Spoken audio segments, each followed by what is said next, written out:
So do you come to the Bangor City Forest a lot to bird? Every chance I get, which isn't very often because I'm so busy. I'm walking with Bob Duchesne, one of the most well-known bird experts in Maine, at one of his favorite birding spots, the Roland F. Perry City Forest, also known as the Bangor City Forest. It is a managed forest for decades, managed for diversity and species diversity and age. So there's so many little micro habitats in here that if there's a bird, it can find the habitat it wants in here. It's just full of diversity. I've known Bob for years. He's the founder of the Maine Birding Trail, a list of birding hotspots throughout the state. And he often leads guided bird walks at festivals and other events. So what can we see along the road here? I know you can bird by ear. Yes. So you already know what's here, I'm assuming? Yeah, there's a chipping sparrow that just chipped in there somewhere. Then there's a red-eyed vireo that just sang for one song up there. He's just warming up. There's a blue-headed vireo singing over there.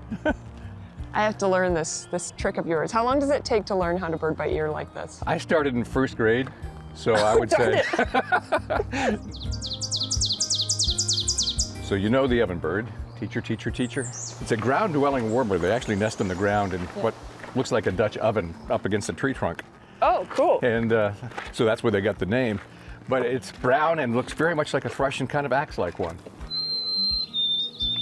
So is it predictable that certain birds will come back year after year, or do you have to come and scout it out? Nope, it's very predictable. I could draw a map of where everything's going to be in this place. Wow. And it's all habitat related. There's certain things that certain birds like. This forest edge is this kind of thing that a magnolia warbler and black and white warblers really love. And then there's an Nashville warbler that's around the edge that is always in the spot.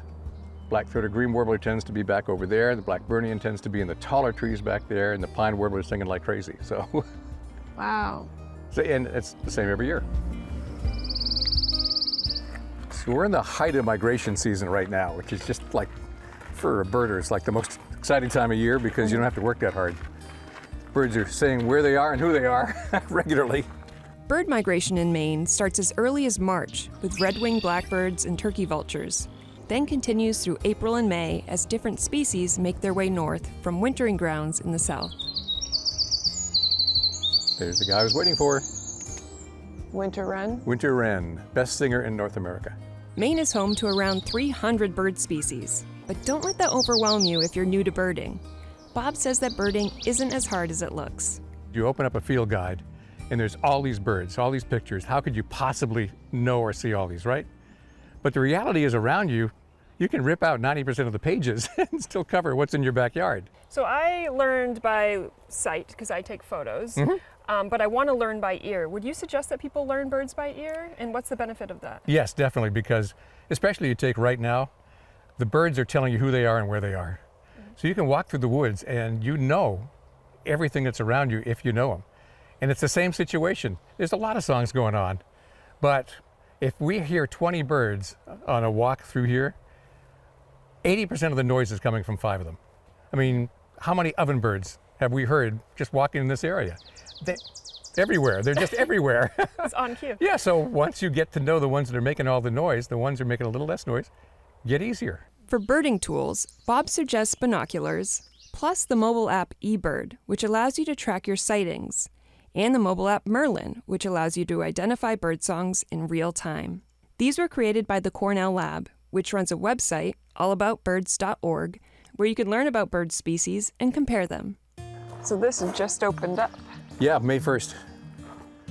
This is spectacular. Next, we visited the adjacent Orono Bog Boardwalk, a 600-acre habitat perfect for a variety of bird species. I mean, to have this kind of access through a forested wetland into an open bog, you can't even put a road through that kind of thing anymore. But to put a boardwalk over it is nationally significant.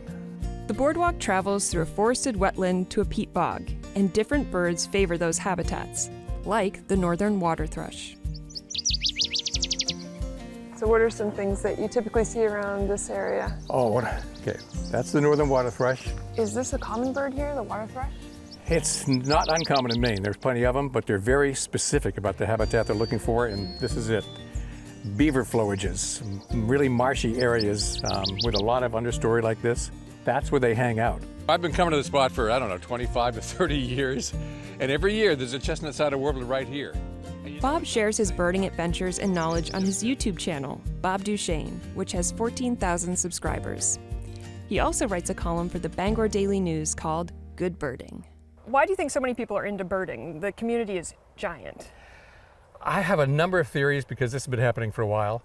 First of all, you get all us baby boomers who grew up doing mountain climbing and biking and whitewater rafting and all that stuff. And then we get old, but we still wanted to be outside doing stuff.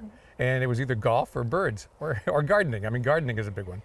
So we still want to be active and outside and engaging with nature. We always, especially Mainers, just love wildlife.